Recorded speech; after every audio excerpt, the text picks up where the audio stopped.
और अब रुख करेंगे देश की खबरों का। एक तरफ जहां ईरान के नए खलीफा अमेरिकी तैयारियों की लगातार धज्जियां उड़ा रहे हैं, तो दूसरी तरफ योगी फोर्स ने पाकिस्तानी साजिशों को मिट्टी में मिला दिया। यूपी एटीएस ने मेरठ और ग्रेटर नोएडा के 4 देशद्रोहियों को गिरफ्तार किया, जो पाकिस्तानी आतंकियों के इशारे पर देश में दहशत फैलाने की साजिश कर रहे थे। लेकिन उनके कुछ करने से पहले ही योगी फोर्स ने इनको धर दबोचा है, इनकी सही जगह इनको पहुंचा दिया। योगी फोर्स के शिकंजे में मुनीर के मोहरे। पाकिस्तान के इशारे पे काम करने वाले गिरोह का पर्दाफाश हुआ है। मेरठ के साकिब का मकसद गजवाए हिंद। देश में आगजनी और तमाम ऐसी घटनाओं को अंजाम देने के फिराक में था।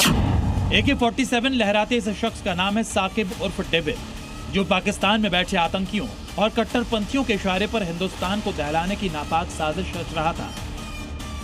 इस पूरे गिरोह का मास्टरमाइंड साकिब उर्फ डेविल है, जो मेरठ का रहने वाला है, मगर महाराष्ट्र में सैलून चलाता था और टेलीग्राम, सिग्नल, इंस्टाग्राम जैसे ऐप के जरिए पाकिस्तानी हैंडलर्स के लिए भारत विरोधी गतिविधियों में जुटा था। यूपी एटीएस की माने तो साकिब सीधे ISI के लिए काम कर रहा था। जांच में यह खुलासा हुआ कि ये लोग प्रतिष्ठित संस्थानों, वाहनों और रेलवे के सिग्नल बॉक्स में आगजनी करके दहशत फैलाते थे। इन घटनाओं के छोटे छोटे वीडियोस बना के पाकिस्तान भेजते थे। इस देश विरोधी ग्रुप में कुल 4 लोग थे, जिसे साकिब लीड करता था। साकिब और अरबाब मेरठ के अगवानपुर गांव में रहते थे, जबकि विकास और लोकेश ग्रेटर नोएडा के रहने वाले थे। इनका काम हिंदू धार्मिक स्थल और सैन्य इलाके की रैकी करना और वीडियो बनाकर पाकिस्तान भेजना था।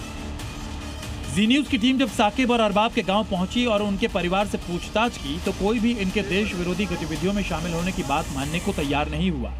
तमाम अलग अलग जगहों पर वीडियो बनाकर वो भेजता था।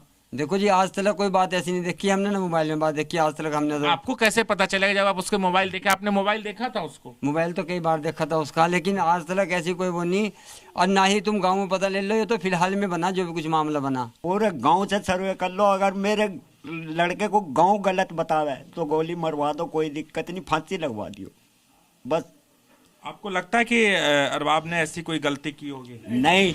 मगर एटीएस की माने तो साकिब ने पाकिस्तानी हैंडलर्स के कहने पर गाजियाबाद, लखनऊ और अलीगढ़ की रेकी की थी और कुछ जगहों पर छोटी मोटी हिंसक घटनाओं को भी अंजाम दिया था। जांच में सामने आया है कि ये गिरोह पाकिस्तानी हैंडलर्स के संपर्क में रहते थे, वीडियो बनाकर पाकिस्तानी हैंडलर्स को भेजते थे, संवेदनशील ठिकानों को टारगेट कर रहे थे, रेलवे ट्रैक को सिग्नल बॉक्स पर धमाके की योजना बना रहे थे, जिसके एवज में इन्हें QR कोड के जरिए पैसे मिलते थे। इन देश विरोधी गतिविधियों के लिए साकिब ने ही पहले अपने गांव के अरबाब को जोड़ा और फिर ग्रेटर नोएडा के विकास और लोकेश को भी अपने गैंग में शामिल कर दिया। लोकेश उर्फ पप्पल पकड़ा गया है, उससे हिरासत में लिया गया है। कभी कोई शक वक हुआ आपको? कोई ऐसा नहीं, आज तक कोई शक नहीं कैसा भी। तो अब ये परिवार का कहना है कि कभी कोई ऐसी गतिविधि में नहीं दिखा, लेकिन जो जांच एजेंसियां हैं उनका कहना है कि बहुत सारी ऐसी गतिविधियां थीं जिसमें वो लिप्त था। साजिश रचना और देश में दहशत फैलाने के मामले और आरोप लगे हैं। ये चारों देशद्रोही पाकिस्तान के कुख्यात आतंकी अबू बकर के संपर्क में थे और उसी के इशारे पर भारत में भय का माहौल बनाने में जुटे थे। मगर योगी फोर्स ने साकिब के साथ इसके पाकिस्तानी आका के मंसूबों पर भी पानी फेर दिया। मेरठ से राजू राज और नोएडा से अनुराग मिश्रा के साथ ब्यूरो रिपोर्ट, जी मीडिया।